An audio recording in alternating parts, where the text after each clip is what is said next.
अस्सलामुअलैकुम। Welcome to my channel Urdu centre voice. तमाम video updates के लिए उर्दू सेंटर वॉइस को सब्सक्राइब करके बेल नोटिफिकेशन को ऑन कर दें। तो आइए सुनते हैं आज की वीडियो में किसी की ज़िंदगी पर बीती एक सच्ची, पुरअसरार और होलनाक कहानी। ये उन दिनों की बात है जब मैं और मेरा बड़ा भाई शाहीन स्टडीज़ के लिए नए नए लंदन पहुँचे थे। जाहिर सी बात है, स्टूडेंट होने के नाते हम लोग रिहाइश के लिए कोई मुनासिब किराए का घर ढूंढ रहे थे। किसी ने हमें एक फ़्लैट के बारे में बताया जिसका किराया बहुत कम था। इत्तफाक से वो फ़्लैट मेरे कॉलेज से बहुत ही नज़दीक था, जबकि शाहीन को वो फ़्लैट उसके कॉलेज से बहुत दूर पड़ रहा था। इसलिए मजबूरन मुझे उसमें अकेले ही शिफ्ट होना पड़ा, क्योंकि इससे ज़्यादा सस्ता फ़्लैट नहीं मिल सकता था। उस फ्लैट की मालिका एक 80 साला अंग्रेज़ बूढ़ी औरत थी। वो मुझसे बहुत मोहब्बत से मिली, एडवांस वगैरह भी नहीं मांगा। हाँ, अलबत्ता ये वादा ज़रूर किया कि हर माह की पहली तारीख को मुझे पाबंदी से किराया उसे ज़रूर पहुंचाना होगा। फ्लैट फर्निश था, क्रॉकरी से लेकर फर्नीचर तक हर चीज़ मौजूद थी। बस मुझे अपना सूटकेस लेकर वहाँ शिफ्ट होना था। शुरू के कुछ दिन तो बहुत अच्छे गुजरे, किसी किस्म की कोई परेशानी नहीं हुई। वो बूढ़ी लैंड लेडी भी अक्सर मुझे आते जाते नज़र आ जाती थी, तो उससे हेलो हाय हो जाती, क्योंकि वो बिल्कुल मेरे सामने वाले फ्लैट में ही रहती थी। एक रात मैं गाफिल सो रहा था तो अचानक मुझे महसूस हुआ जैसे कोई खिड़की खटखटा रहा है। मेरी आंख बेख्तियार खुल गई। मैंने खिड़की की जानिब देखा तो 2 हाथ खिड़की के शीशे पर बिल्कुल चिस्पा नज़र आए। मैं उछलकर अपने बिस्तर से बाहर निकला और बहुत तेज़ी से खिड़की के नज़दीक आया तो हाथ एकदम गायब हो गए। मैं वहीं खड़ा का खड़ा रह गया। मेरा दिल बुरी तरह धड़क रहा था। तभी मुझे अचानक ख्याल आया तो मेरी रीढ़ की हड्डी में सर्द लहर दौड़ गई। ख्याल ये आया कि मेरा फ्लैट तो 3री मंजिल पर है और कुछ इस तरह बना हुआ है कि खिड़की तक पहुंचने का कोई रास्ता ही नहीं है। तो कोई हवा में मुअल्लक होकर कैसे खिड़की खटखटा सकता है? पसीने से मेरा पूरा जिस्म भीग गया। एक रात पहले ही इत्तफाक से मेरे अब्बू के दोस्त के घर खाने पर यह टॉपिक निकल आया था कि लंदन में ज़्यादातर घर आसेब ज़दा होते हैं।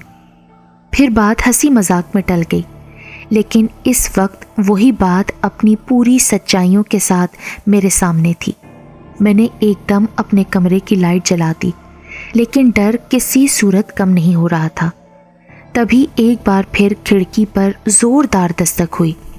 खौफ से मेरे रोंगटे खड़े हो गए।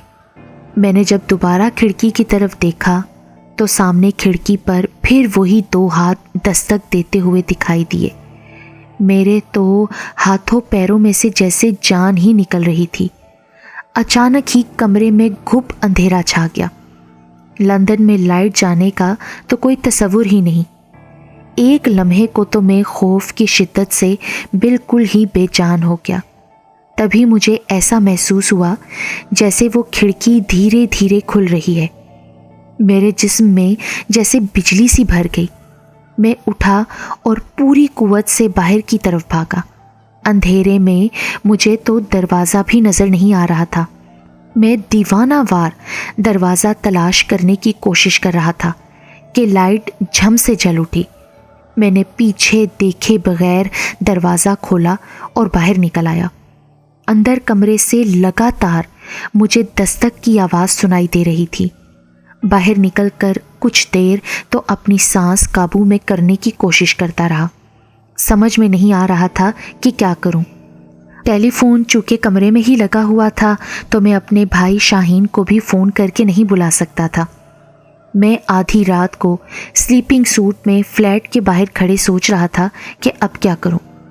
चारों तरफ मुकम्मल सकूत तारी था। एक बड़ा ही अजीब सा सन्नाटा छाया हुआ महसूस हो रहा था और अचानक ही उस सन्नाटे को किसी के कदमों की चाप ने तोड़ दिया। शायद कोई सीढ़ियों पर था और ऊपर की तरफ आ रहा था। दिल को थोड़ी तसल्ली हुई, जो कोई भी होगा कम से कम उसको मैं सारी सिचुएशन बता तो सकूंगा। 1 سے 2 ہونے کے خیال نے میرے خوف میں کچھ کمی کر دی۔ ایک لمحے میں یہ بھی میں نے سوچ لیا کہ آنے والے شخص کو میں کہوں گا کہ مجھے اپنے فلیٹ میں لے جاؤ تاکہ میں اپنے بھائی کو فون کر کے بلا سکوں۔ قدموں کی چاپ اب نزدیک سے نزدیک آتی چلی گئی۔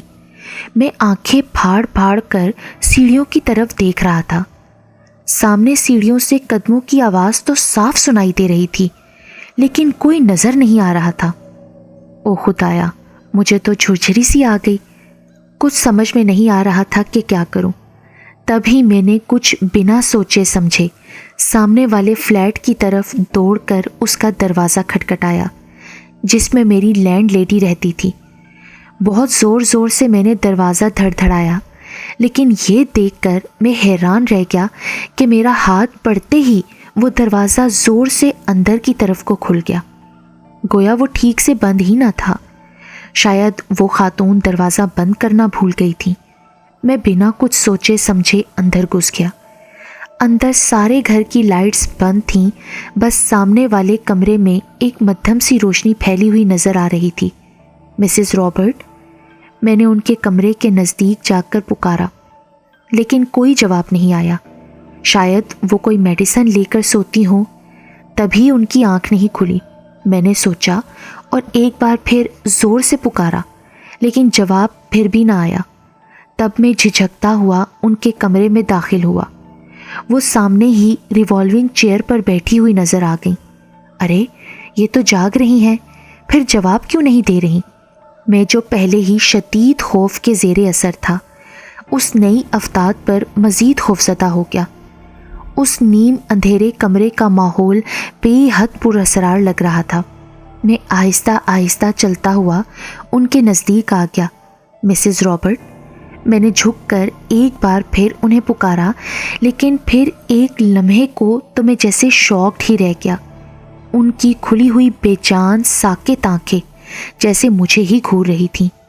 میں تو لرز کر 2 قدم پیچھے ہٹ گیا۔ او اللہ، یہ تو مر چکی ہیں۔ تب ہی ان کے کمرے کی کھڑکی پر دستک ہوئی۔ میں نے گھبرا کر کھڑکی کی طرف دیکھا تو کھڑکی پر پڑے پردے دونوں آہستہ آہستہ سرکنے لگے، اور جیسے ہی وہ پردے کھڑکی کے سامنے سے ہٹے تو مجھے کھڑکی پر وہی ہاتھ چپکے ہوئے نظر آ رہے تھے۔